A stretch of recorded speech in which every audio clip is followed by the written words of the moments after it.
또 하나님과 늘 동행하며 기쁘고 즐겁게 살아갈 수 있도록 도와주시옵소서. 회의하지 않도록 도와주시옵시고 나태하지 않도록 늘 도와주시기를 간절히 기도합니다. 열심을 품고 주를 섬길 수 있도록 도와주시고 또 열심히 살아갈 수 있도록 지혜와 명철을 허락해 주시옵소서. 이렇게 또 하나님의 귀한 말씀을 배우도록 역사해 주시니 진심으로 감사합니다. 우리들에게 지혜를 주시옵시고 지식을 주셔서 주님의 귀한 말씀을 바로 잘 깨달아서 먼저 내게 평화가 오고 기쁨이 오게 하여 주시고 큰 확신을 가질 수 있도록 도와주시며 감격이 일어나도록 도와주시옵시며 아버지 하나님 이 귀한 말씀 생명의 말씀을 잘 증거할 수 있도록 주님께서 함께하여 주시고 도와주시기를 간절히 기도하옵나이다. 아버지 하나님 정말 저희들에게 필요한 물질도 공급하여 주시고 가정도 화목하게 하시고 또한 아버지 하나님 감금죄를 붙들어 주시기를 간절히 기도하옵나이다. 우리 언약신학교를 복 주시옵시고 아버지 하나님 더 많은 학생들이 이곳에 와서 하나님의 귀한 진리의 말씀을 배우도록 역사해 주시기를 간절히 기도하옵나이다. 하나님께 크게 영광을 돌리는 학교로서 신학교로서 하나님 앞에 부끄러움이 없도록 도와주시기를 간절히 기도합니다. 아버지 하나님이여 진실로 이제 하나님의 말씀을 배울 때에 함께하여 주시옵시고 피곤치 않도록 함께해 주시고 도와주시기를 간절히 기도합니다. 주님께서 마치는 순간까지 함께하시고 붙들어 주실 줄 믿사오며 걸어가신 예수님의 이름으로 기도하옵나이다.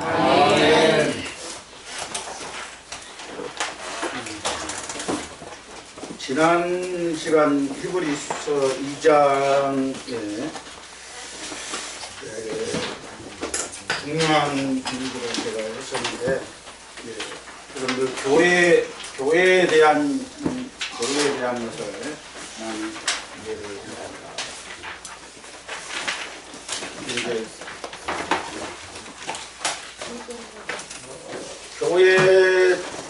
교회 출범이라 해야 되나? 교회가 출발한 때가 언제예요? 교회가 출발한 때가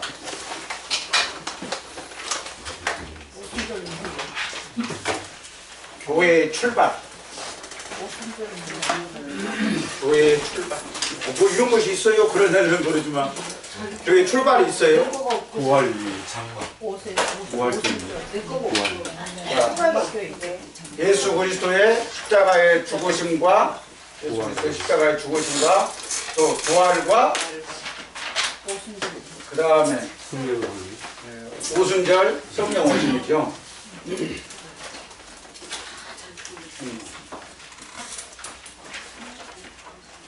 오순절 성령 오심. 그러니까 오순절 사도행전 2장에서 오순절 성령 강림이 일어나죠. 오순절 성령 오심으로써 교회가 출발하는 거예요. 그러면은 그 이전에는 뭐예요? 교회가 아니에요. 교회가 아닙니다. 그래서 어셈블, 그 다음에 칸그리게이션, 회중, 또는 어떤 집합제 이렇게 지난 시간에 얘기했어요. 그러니까 성경에서 우리가 저기 히브리에서도 뭐 광야 교회라든가 막 그런 얘기가 나오잖아요.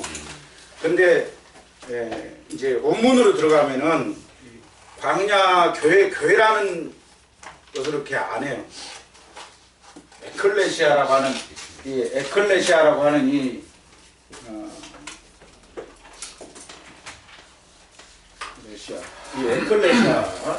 이 단어가 이 에클레시아라고 하는 이 단어가 이제 여러분 이제 이런 게 좀 어려우니까 이게 이제 72년이라고 하거든요. 72년 번역. 이게 이제 약자로 이렇게 표현을 하는데 이게 뭐냐면은 구약이 뭐 어떤 언어로 되어 있어요? 히브리어로 되어 있죠. 히브리어로 되었는데 이 히브리어를 헬라어로 번역을 한 것이 72년이에요. 그러니까 72년은 전부 헬라어예요. 히브리어가 아니라. 히브리어를 헬라어로 번역한 성경이 72년이라고 해요. 세프아딘트라고. 근데 여기 히브리어 카할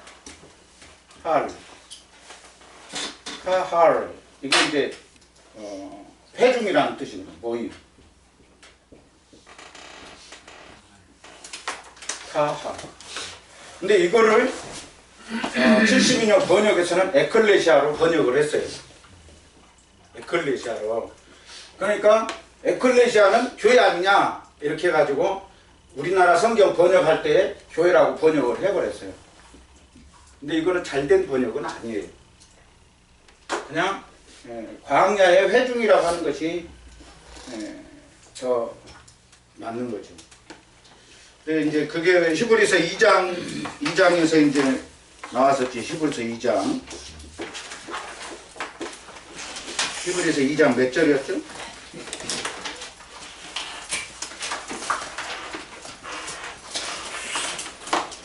12절이죠. 12절. 이르시되 내가 주의 이름을 내 형제들에게 선포하고 내가 주를 교회 중에 찬송하리라 이렇게 얘기했거든요. 근데 히브리서 시편 22장 22절을 읽어보세요. 거기는 교회라는 단어가 없어요. 지금 이 히브리서 저자가 시편 22편 22절을 인용한 거거든요. 이거. 그러니까 시편 22 회중이라고 나오죠. 근데 여기는 교회라고 나왔단 말이에요. 그러니까 원래 회중으로 얘기하는 게 더 좋아요. 여러분들이 구약에는 여호와라는 명칭이 나오잖아요. 신약에는 여호와라는 명칭이 안 나와요. 주로 나와요. 주. 네? 그 다음에 구약에서는 사자라는 말이 나오잖아요.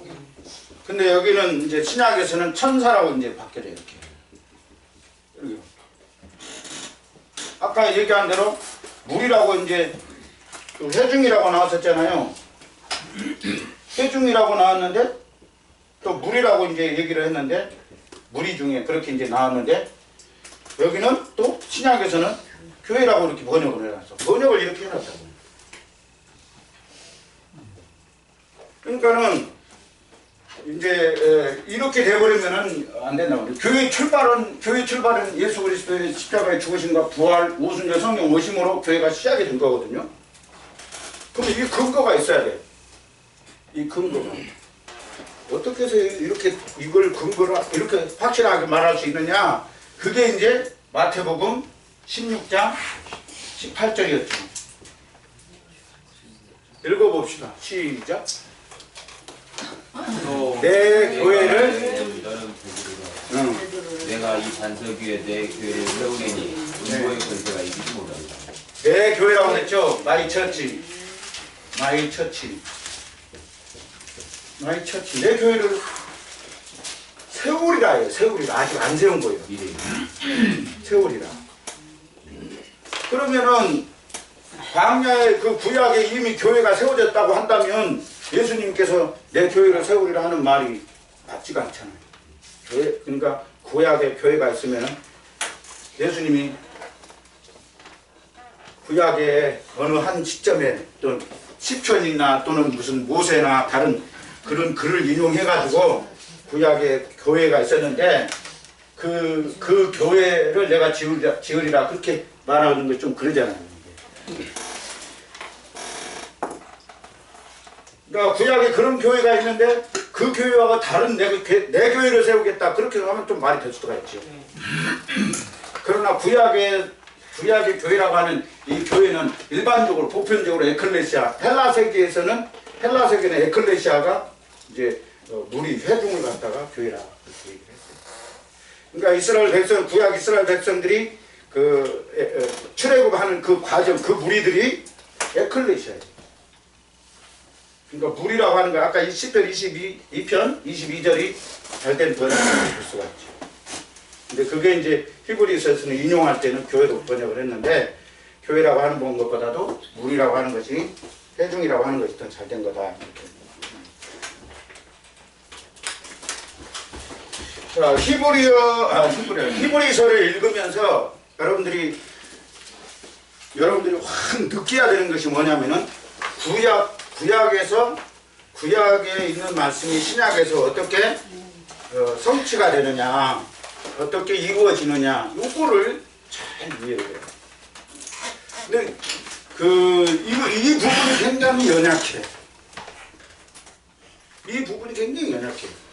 예를 들면 아까 교회라고 얘기를 했는데 우리가 성전이라는 말을 이렇게 또 교회를 성전이라고 얘기를 해요. 근데 교회를 성전이라고 얘기를 하면 또 안 돼. 왜 안 됩니까? 다 교회 성전이라고 하는데 그거는 몰라서 성전이라고 얘기하는 거예요. 알면은 성전이라고 얘기하면 안 돼. 지금은 성전이라고 하면 안 돼. 성전은 에루살렘 성전을 에루살렘 성전은 성전이라고 그래요.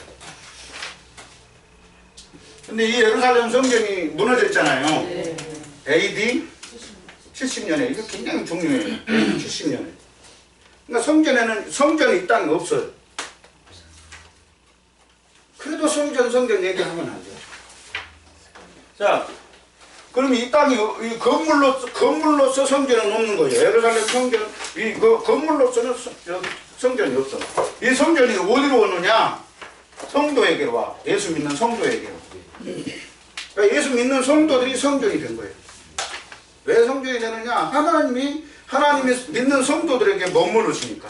성령이 우리 안에 계신다는 그 자체가 우리가 성전이라는 뜻이에요. 그러므로 우리 몸이 뭐 한 거예요? 거룩해진 거예요. 그런 성전이라는 것은 거룩하신 홀리 템플. 성전이란 말이에요. 왜 우리가 성전이 됐느냐? 성령님이 우리 안에 계시니까 성전입니다. 이게 근거 구절을 제시해야 되죠? 고린도전서 3장 16절. 거기 보면은 우리가 하나님 성전이다 이렇게 얘기해요. 그래서 이 건물 성전을 성전이라고 하면 안 돼요. 자, 근데 이 예루살렘 성전이 무너지게 한 것도 하나님의 뜻이에요. 그게 무슨 소리요? 왜 성전이 더 이상 이제 히브리서를 뒤에 배우면 예수님 제사장에 대한 얘기를 하면서 성전에 대한 얘기가 나와요. 근데 그 성전이 예수 그리스도로 말미암아서 성취된 것으로 얘기를 해요. 자, 어떻게 예수 그리스도로 성취가 되느냐? 자, 예루살렘은 무슨 제사를 드려요? 피제사를 드려요. 피제사.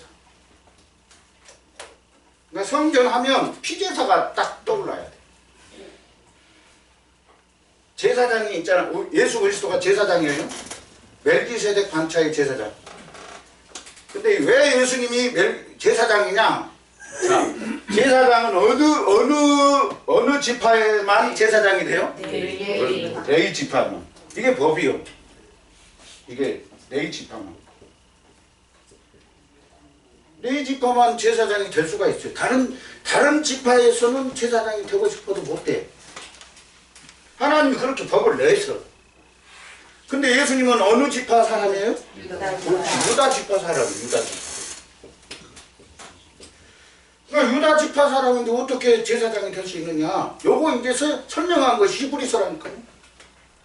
그러니까 유다 지파인데 영원한 제사장이라 이렇게 딱 근거를 두는 것이 멜기세덱에 나오는 거예요. 멜기세덱. 멜기세덱은 레위 지파가 모세의 법에 의해서 생기기 전에 멜기세덱이라는 인물이 있었단 말이에요. 그 사람은 하나님의 아들과 방불케 하는 거예요. 시작도 없고 출발도 없고.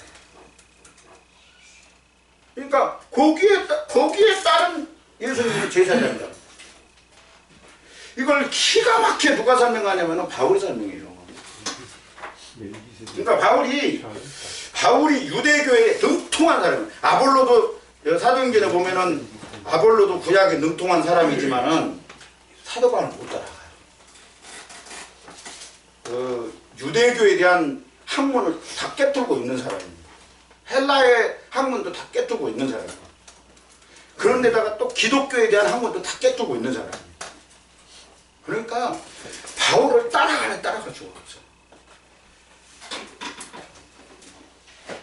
그러니까 이 성전이라는 것도 바울에 의해서 이제 예수 믿는 사람이 성전이다 하는 것을 이제 설명을 하고, 자 이제 피제사를 이제 드린단 말이에요. 그런데 우리가 이제 앞으로 계속 할 때지만 구약의 피제사는 뭐예요? 반복적이었죠. 왜 반복적이었을까요? 완벽하지 않으니까. 그게 불완전하니까. 그잖아요? 불완전해. 또 하고 반복적이에요. 반복적이에요. 그러나 이 피제사, 예수 그리스도께서 십자가에 죽으심으로 피 흘려서 단번에 하나님께 드리는 그 제사는 단번이야. 완벽한 제사라. 더 이상 제사가 필요하지 않는 완벽한 제사로서 하나님한테 드린 거랍니다. 그런데 교회를 갖다 성전 그러면 피제사를 또 하겠다는 말이에요? 그러니까 생각 없이 그냥 그 목사님들이나 또 그냥 생각 없이 성전이라고 하니까 우리도 성전이라고 하자. 그래갖고 성전이라고 한지는 모르지만 그렇게 하면 안 돼요. 성전이라는 건 줄 알아요.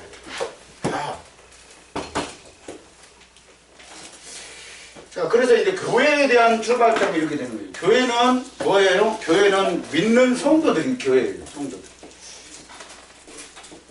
그래서 바울 서신을 보면은 이 교회를 처치, 이 에클레시아를 인격화시켰어요. 인격화.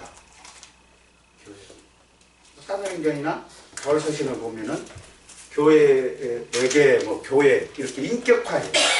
그건 뭐냐? 성도들이기 때문에 그래요. 그러니까 이 교회론에 대해서도 이제 나중에 한번 지금 내가 교회론 얘기하려고 한 것이 아니고 이제 우리가 히브리서를 하다 보니까 교회가 나왔었어요. 그 다음에 지난 시간에 만물이 아들에게 복종해야 돼요, 안 해야 돼요? 복종해야 돼요. 근데 복종한 걸 봤다 못 봤다? 못 봤다. 자, 그런데 우리가 복종한 것을 못 봤어요. 그것을 뭘 근거로서 얘기를 하느냐? 예수 안 믿는 사람들이 아직도 예수님에 대해서 굴복을 합니까? 굴복을 안 합니까? 네. 안 하지요. 그러니까 우리가 아직까지 못 본 거예요. 그럼 이거는 뭐냐면은 이 만물이 그리스도에게 굴복할 때가 온다는 말이죠. 그때는 언제예요? 예수님이 재림을 하시죠. 그래서 예수님이 재림은 우리가 이런 생각을 늘 가져야 돼요. 재림 그러면은 예수님이 천사들과 성도들하고 같이 구름 타고 내려오는, 천사장과 같이 이렇게 내려오는 그런 개념으로만 재림을 생각하면 안 돼요. 재림이라는 것은 우리 눈에는 보이지 않지만 주님께서 곧 문을 열고 오는 그런 관점으로 우리가 받아들여야 돼요. 그러니까 초대교회에서 인사가 뭐였어요? 들어보셨는가 모르겠어요. 마라나타. 말 안 하다 그것이 아니라 마라나타. 그게 뭐냐면은 어서 주님 오십시오 그 말이에요. 그러니까 초대교회는 예수 그리스도의 재림을 곧 오는 것처럼 느끼고 살았어요. 근데 이제 신학을 연구하는 사람들이 데살로니가에도 읽어보면은 예수님이 곧 오신다고 설명했는데, 말씀을 했는데, 도둑같이 온다고 그랬는데 지금까지 안 왔지 않느냐. 그러니까 이건 거짓말이다. 초대교회 성도들도 고난받고 고통받을 때 주님 지금 왔으면 좋겠다 그런 생각 가졌을 거 아니에요. 그냥 안 온다고 말해요. 지금까지도. 그럼에도 불구하고 그들은 뭐냐면은 주님 재림이 곧 문 열고 임박하게 지금 오시는 것으로 인식하고 살았어요. 그러니까 그들의 삶이 얼마나 참 긴장된 삶을 살았겠느냐 하는 것이다. 그래서 지난 시간에 그 오는 세상이라고 그 얘기가 됐죠. 오는 세상. 그 오는 세상에 대한 것을 종말론적인 입장, 히브리서는 종말론적인 입장이 굉장히 강해요. 색채가. 오늘 히브리서 3장 할 것도 종말론적인 색채가 굉장히 강해요. 종말론적인 색채가 뭐라는 말인가? 자, 날의 마지막 때 1장 몇 절이었죠? 2절이었죠. 날의 마지막 때 에스카타 헤메라. 맨 끝에. 그거 시험 나온다고 그랬어요. 자, 이거는 뭐냐면은 끝이라는 개념은 재림을 두고 1장 2절은 예수님의 재림을 두고 하는 말이 아니라고 그랬어요. 구약 올드 테스타멘트 구약을 끝내는 거예요. 구약은 어디에서 끝나는 거예요? 네? 말라기라고 하지 말고 성경을 근거를 제시해. 근거를 항상 성경을 근거를 제시해야 돼. 예수님께서 무슨 얘기를 했어요? 세례 요한 때까지 그랬어요. 세례 요한 때까지. 그러니까 세례 요한 때까지가 기점이에요. 그러니까 세례 요한은 잘 들으세요. 세례 요한은 여인이 낳은 자 중에서 가장 큰 사람이야. 그 의미가 무슨 얘기냐면은 이 구약과 신약과 가교 역할을 하는 사람이 세례 요한이야. 아니, 세례 요한뿐이냐? 세례 요한에 해당되는 구약의 사람들이 다 많이 있었지 않느냐? 그렇게 얘기를 하는데, 물론 그렇게 얘기할 수 있어요. 그러나 성경은 예수 그리스도께서는 뭐라고 얘기하냐면은 세례 요한 때까지라 얘기를 해요. 그러면 세례 요한은 뭘 근거로 해서 나오는 거냐면은 세례 요한은 뭘 근거로 나오냐면 말라기로 근거해서 나와요. 이사야에 대한 말씀을 근거로 해요. 광야에 외치는 자의 소리요. 그죠? 주의 첩정을 주의 길을 닦아라. 그 말씀을 근거로 해서 얘기를 하는 거예요. 그 사람이 구약에서 말하고 있는 사람이 누구냐? 세례 요한이라는 거예요. 그래서 세례 요한 때까지라고 하는 거예요. 아시겠어요? 그러니까 세례 요한은 여인이 낳은 자 중에서 가장 큰 자라. 가장 유일한. 왜? 예수 그리스도를 본 사람이기 때문에. 구약에서 또 예언한 것이 그대로 또 성취된 거니까.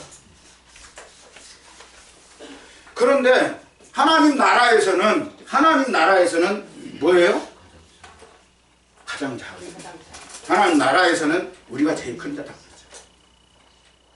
그러니까 이게 무슨 하나님 나라라는 말이 신약에서는 이게 열려야 신약 이해가 돼요. 하나님 나라라는 말, 이 하늘나라라는 말이 열려야 이해가 돼요. 신약이. 이게 안 열리면은 큰 암흑 속에 있는 거예요. 빛을 못 보는 거예요. 예수님이 이 땅에 뭘로 오셨어요? 빛으로 오셨죠. 암흑 속에 빛을 비춰주러 왔는데 빛을 못 보는 거예요. 하나님 나라와 하늘나라. 신약의 포인트는 하나님 나라. 이게 같은 말인데 나중에 좀 이따 설명을 할 거지만. 자, 그래서 종말론적인 색채라고 하는 말은 구약을 세례 요한 때로 딱 끝나는 거예요. 좀 어려워요? 어려워. 저 이렇게 피곤하게 좀 더 풀고. 세례 요한 때로 딱 끝나는 거예요. 그래서 여기서 끝이라고 그랬어요. 그리고 예수 그리스도께서 이 땅에 오심으로 시작이 된 거예요. 그래서 시작된 종말론이라 얘기를 했어요. 계속 이 시작은 시작된 종말론 반복이 되는 거죠. 그리고 이것이 어디서 완성이 돼요? 재림하실 때. 근데 이 과정이 뭐냐면 오는 세상이라고. 오는 세상. 자, 예수님이 어디로 오셨어요? 저 공중으로 오셨어요? 아니요, 마리아. 어디로 오셨어요? 마리아. 예루살렘 마구간에 오셨잖아요. 예루살렘 마구간이 어디냐고. 저 공중이요? 아니요. 땅이야, 땅. 이 땅. 우리가 공중에서 살 생각하지 마세요. 공중에는 못 살아, 우리가 이 땅에서 살 수 있도록 하신 거예요. 만유 인력에 버티기 위해서. 아이작 뉴턴이라는 사람이 그걸 발견했다는 것도 대단한 거예요. 하나님이 지혜를 주셔서. 그러니까 우리가 공중에서 어디 공중에서 구름 타고 그런 그 상상을 하고 그러면 안 돼요. 구름 타고 오신다고 하셨잖아요. 그것도 상징이에요. 그 구약에서 불 있잖아요. 모세가 뭘 봤어요? 가시떨기에서 불을 봤잖아요. 근데 타요 안 타요? 안 타죠. 불 타야 돼 안 타야 돼? 그러면 뭐 어떻게 되는 거예요 그러면? 그건 불이니까 불을 해버려야 돼. 그거 많이 안 되잖아요. 구름도 하고 온다고 했으니까 그럼 우리가 생각하는 그 구름을 손오공인가? 그렇게 생각하면 안 된단 말이에요. 우리가 성경을 이해를 할 때 그것을 다른 것은 이해가 되는데 왜 그런 것도 이해를 안 하려고 하는 거야. 그러니까 우리가 죽으면 저 세상에서 산다 그런 얘기를 하잖아요. 산다고. 어떻게 살아? 그러니까는 그런 생각을 우리가 이제 성경에서 근거를 둬서 요한계시록 보면은 이제 목배임을 당한 순교당한 자들이 살아서 그리스도와 함께 왕노릇하고 있다. 그 성경에서 표현하는 범위까지만 우리가 생각을 하잔 말이에요. 우리가 생각은 하늘은 말이야. 집이 있고 거기 또 들어가면 문 열고 들어가가지고 이불 내려가고 이불 덮고 자야 되고 그 다음에 뭐 찌개 끓여가지고 찌개 먹어야 되고 무슨 고기 사러 가가지고 시장 가가지고 고기 사갖고 와가지고 찌개 이런 개념 가지고 이 하늘 세계를 생각하면 안 된단 말이에요. 하늘 세계는 우리 생각으로 접근하려고 하면 안 돼요. 왜 그래요? 이 땅에 있는 것도 우리가 접근을 못 하는데 예수님께서 뭐라고 그랬어요? 그 니고데모에게 이 땅에 있는 말도 네가 못 깨달으면서 하늘 저 세계 얘기를 내가 너한테 하면은 네가 알아듣겠냐? 그러니까 우리는 항상 하늘 저 세계를 알고 싶어해. 이 땅은 모르면서. 그러니까 얼마나 답답하게 생각하냐고 예수님이. 그러니까 예수님이 하늘 저 세계는 우리가 알아서 할 일이니까 너희들 이 땅에서 좀 빛의 역할을 잘해라. 근데 그거를 다 망각해버리고 그냥 저기 가서 오로지 조금만 생각해. 조금만. 구원도 조금만. 구원도 내가 예수 믿어서 지금 내가 구원 받았다는 생각 별로 안 해. 내가 죽어서 저기 가야 구원이 되는 거야. 종착이. 얼마나 답답하냐고.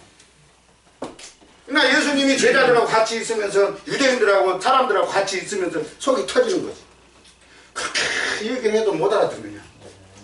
예수님이 이 땅에 오심으로써 하나님 나라의 시작이고 그리고 오는 세상이 이 땅으로 스며들어온 거예요. 근데 그 하나님 나라가 그리고 이 땅에 오는 세상이 이 땅에 들어왔는데 우리 눈에 보여요 안 보여요? 안 보인다고요. 근데 예수 믿는 사람들의 눈에는 보여야 돼 안 보여야 돼? 보여야 돼. 그래야 풀 한 포기도 신비로운 거예요. 꽃 하나도 신비로운 거고. 내가 살아가는 것도 의미가 있는 거예요. 내가 지금 하나님 나라에서 지금 살고 있구나 하는 그 의미를 가지고 내가 사는 것이 얼마나 참 활력소가 되냐고. 근데 우리는 그게 아니야. 아이고 이놈의 지겨운 세상 언제 끝나서 저 세상에 갈까. 그러니까 나는 그래요. 이 땅에 우리가 이 땅에서 안주해서 살려고 생각하지 말아라. 그건 내가 주장을 해요. 우리가 하나님께서 계신 주님이 계신 그곳에 가기를 사모하지요. 그러나 이 땅의 삶을 우리가 무시하면 복음이라는 것이 뭐냐면은 리스토 회복하는 거예요. 우리가 기도원에 가고 쥐하고 나무 뽑는 것이 복음이 아니에요. 하나님이 만든 이 우주 만물을 우리가 잘 가꾸고 보존해야 되는 거예요. 이 우주 만물을 파괴하면 하나님의 뜻에 거슬리는 거예요. 그러니까 아담과 하와를 창조했을 때 어디를 만들어 놨어요? 에덴 동산. 뭐하라고? 관리하고.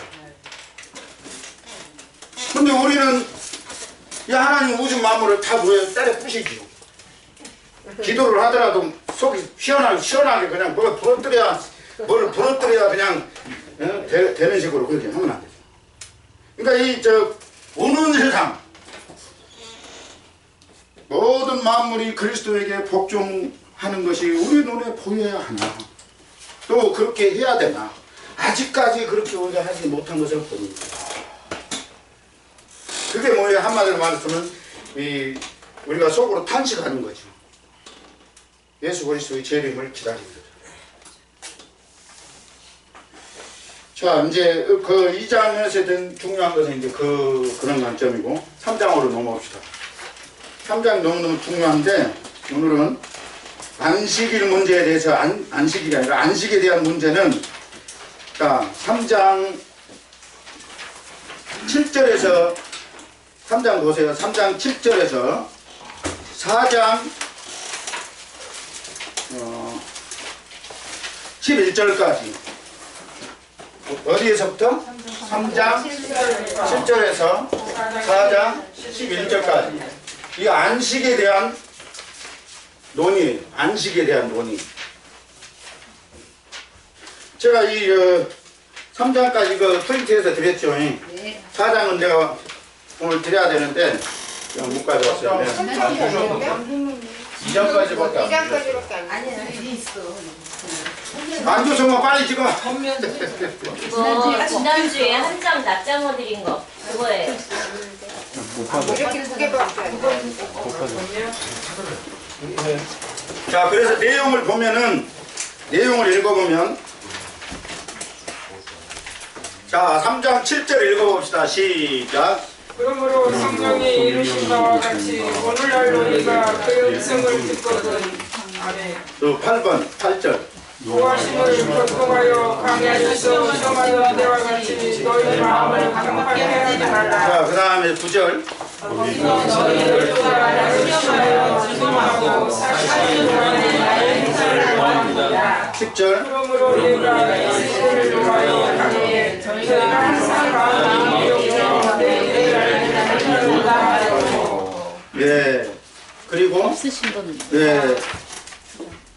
11절 시작. 내가 모아여 대신한 바와 같이 저희를 내 안식에 들어오지 못하리라. 저희는 내 안식에 들어오지 못하리라 하였다 하였으니. 자, 이렇게 그 3장 7절에서 11절까지 이것을 구약에 있는 말씀이에요. 구약에 있는 시편에 있는 말씀을 그대로 인용한 거예요. 인용한 거. 그러니까 히브리서는 구약의 성경 말씀을 인용한 것이 많다고 그랬죠? 인용한 거예요.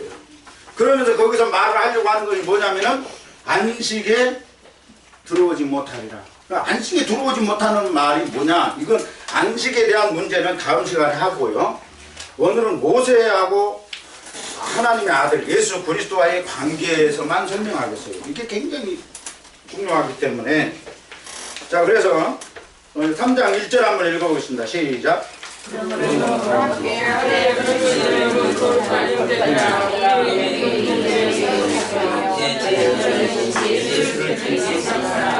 뭐를? 예수를 깊이 생각하라. 예수가 어떤 예수예요? 사도이시고 그리고 대제사장. 그냥 제사장이. 그래서 제사장에 대한 그 언급을 하고 있어요. 그래서 히브리서는 예수 그리스도가 대제사장이다 하는 대명제예요. 그걸 얘기하려고 히브리서가 기록된 거란 말이에요. 자, 그래서 3장 1절에 그러므로란 말이, 자, 프리텀을 보세요. 프리텀을 받았어요? 네. 본명 그 위에 3장이라고 쓰세요. 위에 3장이라고. 3장. 그래서 1번 뭐예요? 본명 3장 1절. 그래서 세 번째 본문이에요. 첫 번째 본문은 어디예요? 2장 1절 하반절에 첫 번째 본문이 있어요.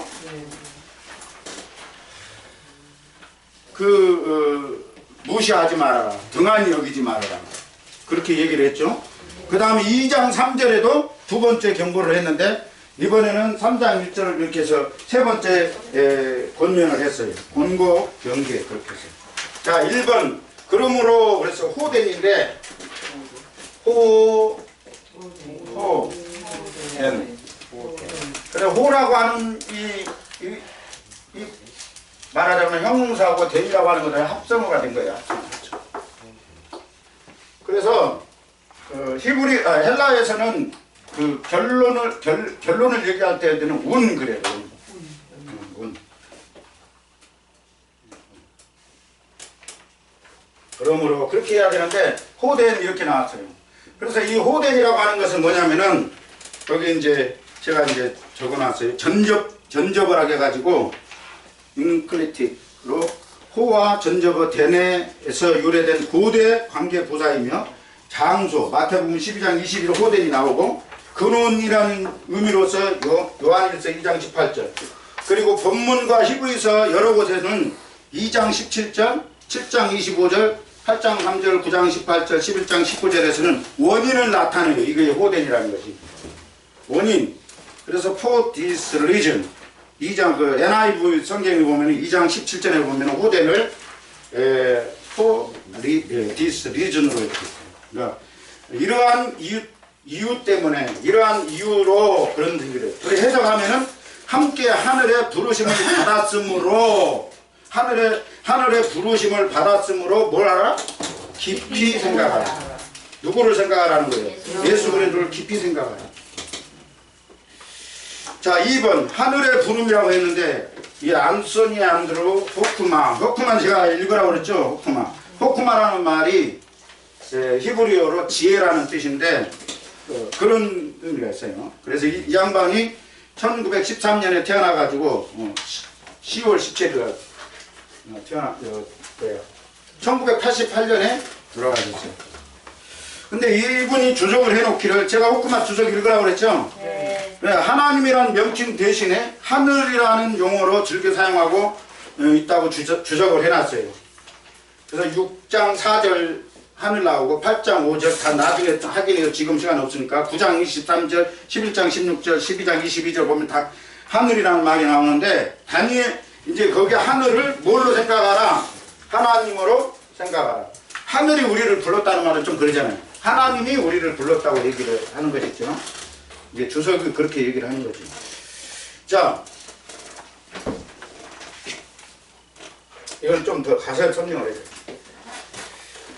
자, 다니엘서 4장 26절에 영어 성경에는 해분으로 되어 있는데 그거는 사마인, 샤마인 그 아람어, 그 히브리어를 그 샤마인이라는 것이 해분이에요. 영어로 해분. 근데 거기는 우리나라 성경은 하늘로 번역을 해놨어요.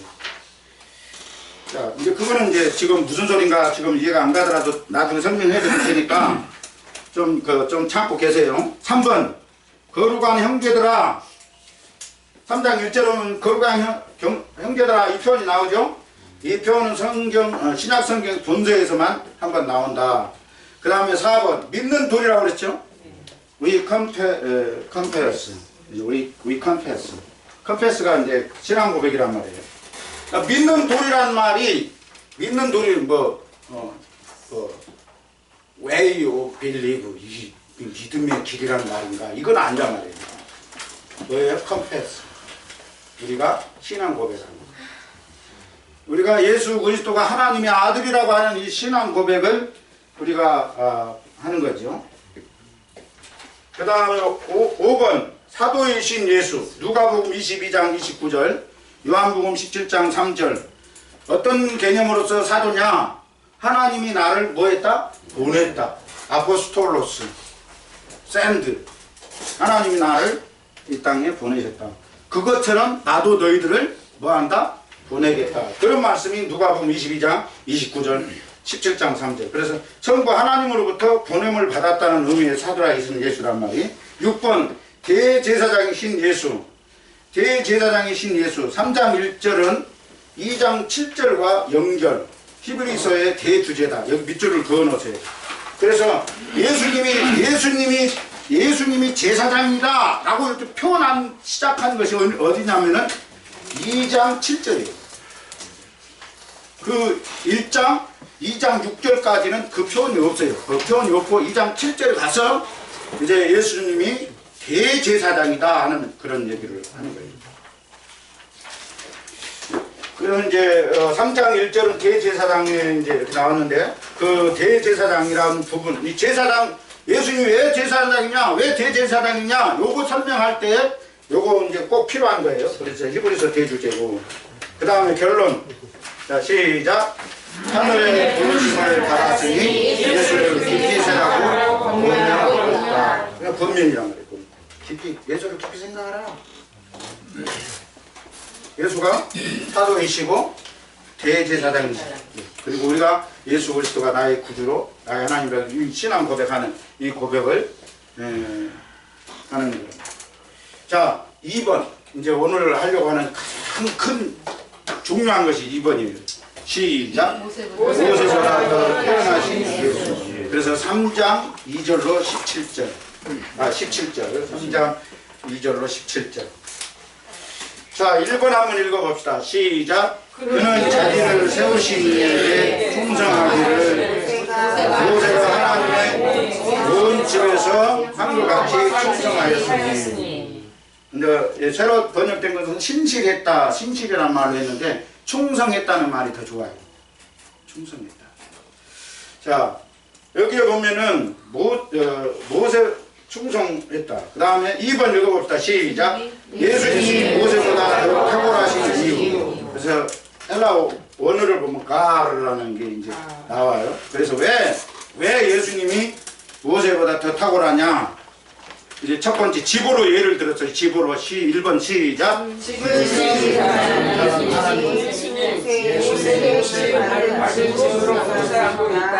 따라서 지음을 받은 모세보다도 그 집을 지으신 예수님이 마땅히 영광을 받아야 한다는 내용. 그 다음에 2번 시작. 하나님의 온 집에서 예. 모세는 종으로 아들은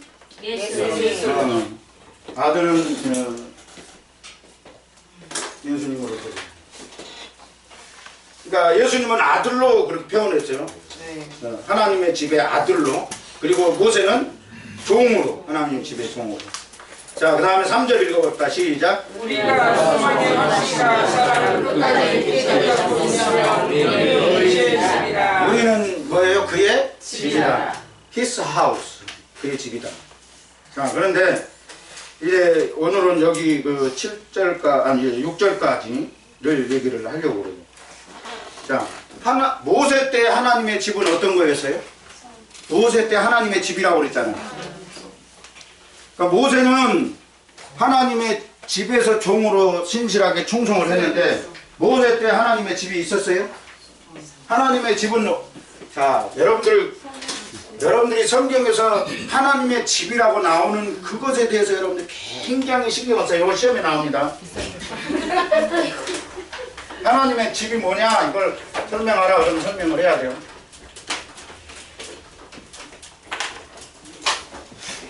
자, 하나님의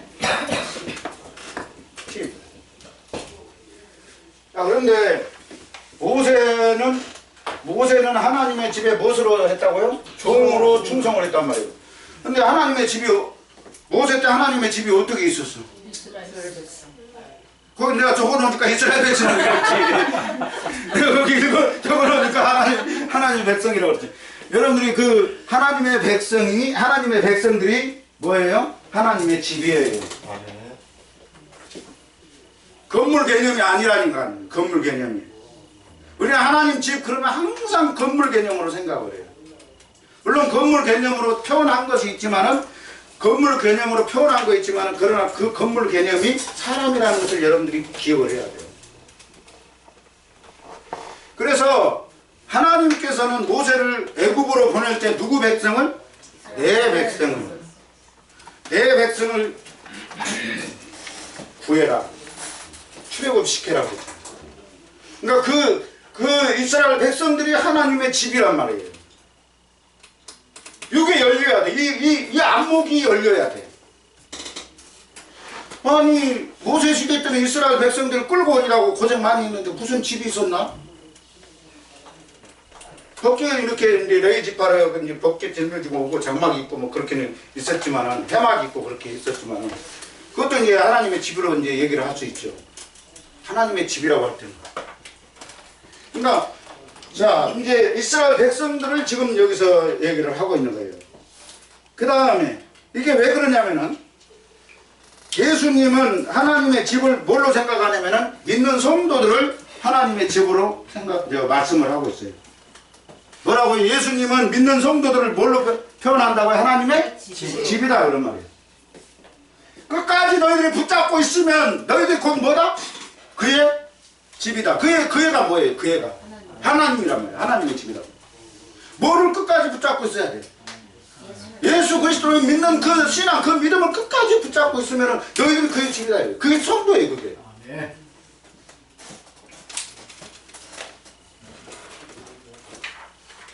이게 이제 오늘 강의하려고 그래요. 자, 시간이 너무 모자라.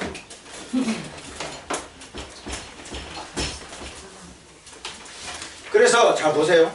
지금 이 히브리서를 볼 때 지금 히브리서 저자는 하나님의 집을 이스라엘 백성으로 이렇게 이스라엘 백성으로 설명을 하고 있고, 근데 여기에 제가 충성자가 누구라고? 종으로 충성자가 모세고, 지금 예수 믿는 성도들은 그 예수 그리스도를 믿는 성도들은 뭐예요? 하나님의 아들. 하나님의 아들. 그러면 성도들이 어떻게 하나님의 집이냐? 뭐라고 했어요? 우리가 끝까지 붙들고 있으면 우리가 곧 뭐라고요? 하나님의 집이다. 그의 집이라고 했거든.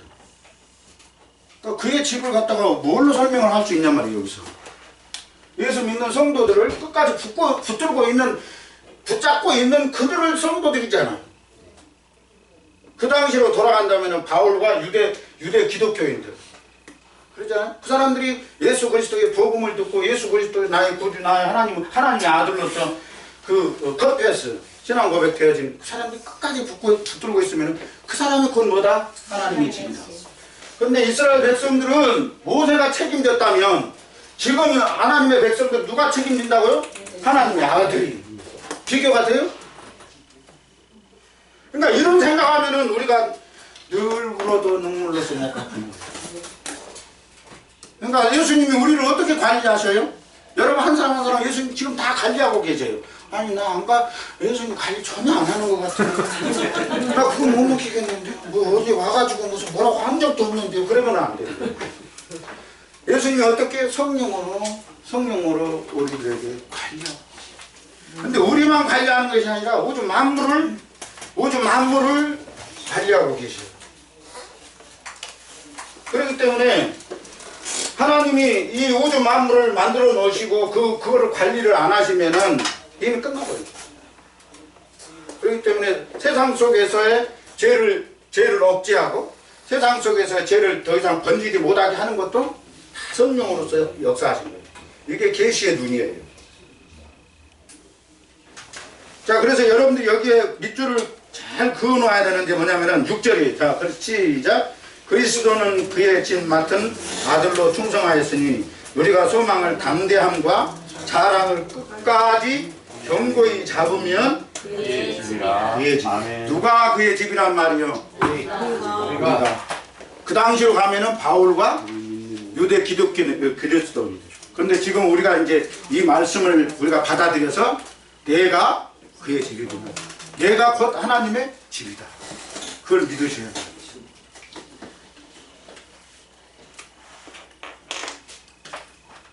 지금 히브리서는 지금 그걸 얘기를 하고 있는 거예요. 그래서 이제 모세는 종으로서 하나님의 이스라엘 백성들 종으로서 역할을 했다면 성도들 지금은 하나님의 아들이 직접 관리하신다, 충성하신다. 그 얘기가 하려고. 그러니까 모세보다도 하나님의 아들이 뛰어나시다. 그렇게 이제 설명합니다. 자, 하나님의 집에 대한 설명을 더 많이 하겠어요. 요한복음 14장 1절로 4절 말씀. 너희는 마음에 근심하지 말라. 하나님을 믿으니 나를 믿으라. 내가 너희들을 위해서 뭐를 준비하리라? 너희들 처소를 예비하러 가라. 자, 근데 하나님의 집에는 그할 처소가 많다 적다? 하나님의 집이 어디요? 여기서 하나님의 집이 어디요? 우리는 전부 하늘 저세력이라고 하지. 하늘이 하나지. 그러잖아요. 하늘이 하나잖아요. 아이, 하늘은 하나지만은 우리가 거기 이 방에 거할 수 있는 방들은 수도 없이 많아요. 그런 개념으로 생각하면 안 된다 그런 거예요. 자, 여러분들 이 요한복음 14장 1절로 4절 말씀이 하나님의 집이라는 말이 무슨 의미로서 예수님이 얘기하는 것인가? 그것은 예수 믿는 성도들을 얘기하고 있는 거예요. 저번에 얘기했죠. 예수 그리스도 아들에게, 예수 그리스도에게 하나님이 누구를 맡기셨어요? 아들을. 아들들이죠, 아들들. 우리가 얘기했죠. 그러니까 그거 뭐냐면은 예수 믿는 성도들이 말하자면은 하나님의 아들들이 된 거예요. 아들들이 되게 만들었어요. 하나님, 예수님. 그러면 하나님의 아들들이 되겠다는 것은 뭐냐면 하나님의 아들들이 뭐냐면 하나님 집이라고 하니까. 자, 그런 개념으로서 이 요한복음을 그렇게 사도 요한은 설명해 나가요. 그래서 요한계시록 누가 기록했어요? 사도 요한이 기록해. 그냥 요한이라고 하지 말하겠어요? 자, 요한계시록 21장. 요한계시록 21장 대단히 중요해요. 새하늘과 새 땅에 대한 문제가 나오고 하늘로부터 새 예루살렘 성이 내려오고 그래요. 전부 그거 건물 개념이죠. 땅에 대한 새하늘과 새 땅이라는 것도 건물 개념이에요. 자, 그런데 이것도 하나님의 집으로 설명이 돼야 돼요. 성도라고 말씀하시죠. 예, 자, 천사가 사도 요한에게 뭐라고 얘기해요? 자, 내가 어린 양의 신부 곧 어린 양의 신부를 보여준다고 그랬잖아요. 자, 21장 9절 다 읽어봐요. 시작.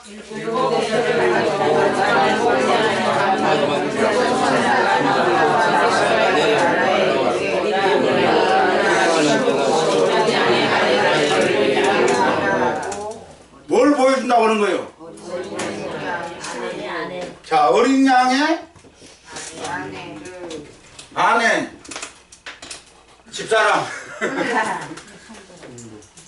자, 어린 양의 아내가 누구요? 예수 믿는 성도들이요. 좋아요, 여러분들이란 말이에요. 예수 믿는 사람들, 예수 시대나 지금 뭐 초대교회나 다 지금까지 예수 믿는 성도들이란 말이에요.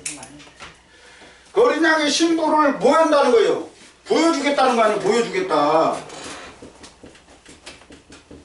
근데 보여줘야 될 거 아니에요? 보여줘야 되잖아요, 신부를. 10절이 보여주는 거예요. 10절 읽어봅시다. 시작. 성도로 나를 데리고 그곳 장로라 하나님께로부터 하늘에서 내려오는 거기 건물로 표현이 됐죠? 네. 거룩한 성? 새 예루살렘으로. 예루살렘 성에서 새 예루살렘으로 나오잖아. 새 예루살렘. 헌 예루살렘이 아니라 새 예루살렘. 예루살렘 성. 예루살렘 성이요. 새 예루살렘이라고 그러니. 자, 이 예루살렘 성이라 하는데, 아니 누가 예루살렘 성을 어린 양의 아내라고 보겠냐고. 근데 그 눈이 열려야 돼요, 여러분들이. 고집 부리지 말고 제발. 플리즈 제발. 저 세상에 가면은 샹찰란한 도성 있고 그냥 뭐 왕궁이 있고 우리가 거기서 살아. 그렇게 제발 고집 부리지 말고. 하늘로부터 내려온 거예요, 이 땅으로. 뭐가? 예루살렘 성이. 근데 이 예루살렘이 뭐로 된대요? 어린 양의 아내란 말이에요. 보여준 게 뭐 있냐고. 예루살렘 성밖에 더 있어? 그러니까 이건 뭐예요? 건물 개념으로 사도 요한은 설명하고 있는 거예요. 여기 화장실에 보면 옷보석 별로 희한한 보석들이 다 있는데 거기가 우리가 꿈꾸는 곳인데 그것도 다 상징이라고요. 자, 스가랴 내가 얘기했죠. 스가랴 9장 16절 9장 16절 근거를 항상 제시하라고 그랬어요. 우리가 보석이라고 얘기할 만한 근거가 성경 어디에 있어? 그러면 설명을 해야 될 거 아니에요. 읽어봅시다. 시작. 하나님 여호와께서 그를 자기 백성의 양떼같이 구원하시니 그들의 멸관에 보석같이 여호와의 땅에 드나들어라. 왕관이 뭐같이? 보석같이. 어디에서? 여호와의 땅에서. 여호와의 땅이 어디요? 여호와의 땅이 어디냐고. 예루살렘 여기 이 땅이 예수 그리스도로 이루어지는 땅. 왕관의 보석이 왕관의 보석들이 다 박혀 있잖아요. 너희들은 왕관의 보석같이 여겨준다 이 말이에요. 그러니까 요한계시록에서 무슨 보석들 나오잖아요. 그러면 거기서 저 하늘 저기에서 무슨 그런 보석들 본다고 생각하면 큰 오산이란 말이에요. 문이 거기 무슨 문이 있으니까 거기 또 문 열고 들어가야 돼. 그런 개념으로 생각하면 안 된다. 다 상징적이라. 그러니까 사도 요한이 상징적인 것을 굉장히 많이 기록을 했고, 그 다음에 이 요한계시록이 그런 개념으로서 눈이 열려져야 해석이 되는 거예요. 자, 우리가 이 땅에서 열심히 신앙생활 하다가 죽으면 우리가 어디로 가요? 하나님 품으로 가는 거예요. 거기서 뭐예요?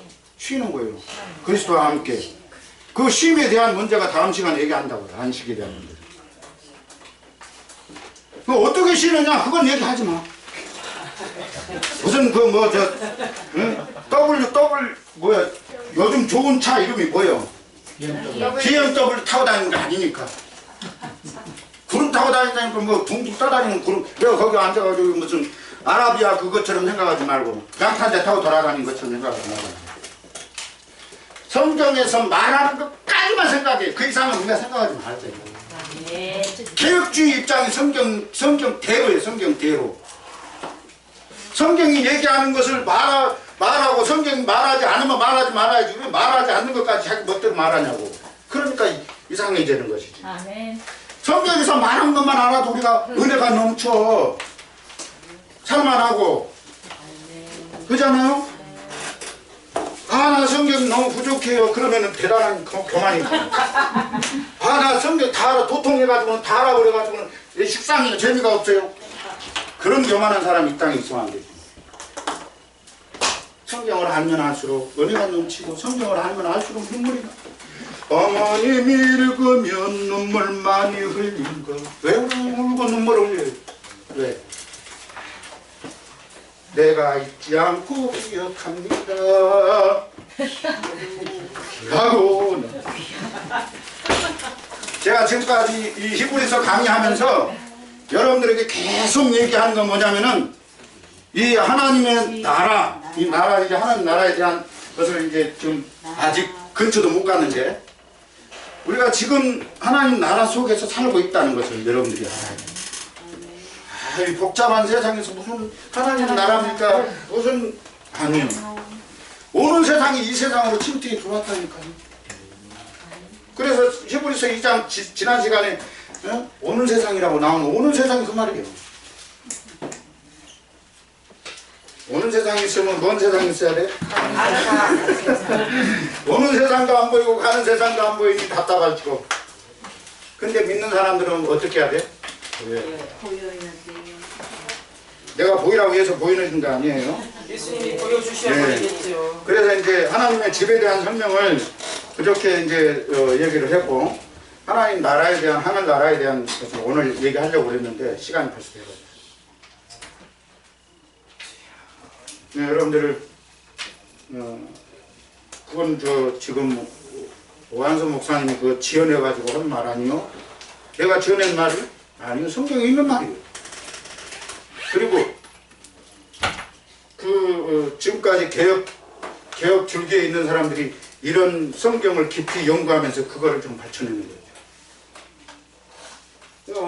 우리 저 한국의 신학이 아직도 이렇게 보면은 발전되지 못한 것이 많아. 아직도 그 두각다리 같은 냄새가 많이 나. 그냥 여기서 언약신학교에서 강의하시는 분들, 그런 분들은 뭐예요? 신선미가 넘치죠. 그래서 여러분들이 학생들은 많이 이제 여러분들이 먼저 많이 배우고 그러면서 이제 이렇게 학생들 학교를 사랑하고 복음의 전장터가 될 수 있도록 이렇게 힘써야 된다. 아멘. 자,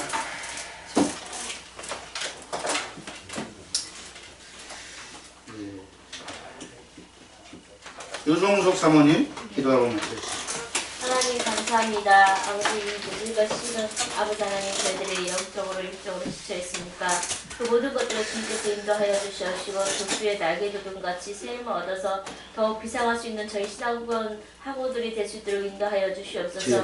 늦게까지 또한 아버지 저희들에게 귀한 말씀을 주신 우리 교수님의 주께서 함께하여 주시옵시고 아버지 하나님께서 더욱 인도하여 주시옵시며 그 말씀을 통하여 저희들이 깨닫게 하여 주시옵시고 영의 귀가 띄게 하여 주시옵시며 영의 눈이 띄게 하여 주시옵시고 오직 성령으로 저희들이 거듭날 수 있도록 인도하여 주시옵시고 저희한테 더욱 나아가게 무식함이 없도록 인도하시고 함께하여 주시옵소서. 오로지 주님께서 주신 사명을 잘 감당할 수 있도록 인도하여 주시옵시며 내가 온 것 같이 너희를 보낸다 하였사오니 저희를 보내사 아버지 그 모든 것들을 능히 감당하고도 남을 수 있는 저희 10년 10명이 될 수 있도록 주께서 인도하시고 함께하여 주시옵소서. 아버지 끝나는 시간까지 주님께서 함께하여 주시옵시고 오가는 밖으로 주님께서 함께하여 주시옵시며 우리 학우들 또 우리 교수님들 우리 이사님들 피곤치 않게 하여 주시옵시고 모든 사역 위에 주님께서 친히 역사하여 주실 줄 믿사옵고 예수 그리스도 이름으로 기도드렸습니다. 아멘.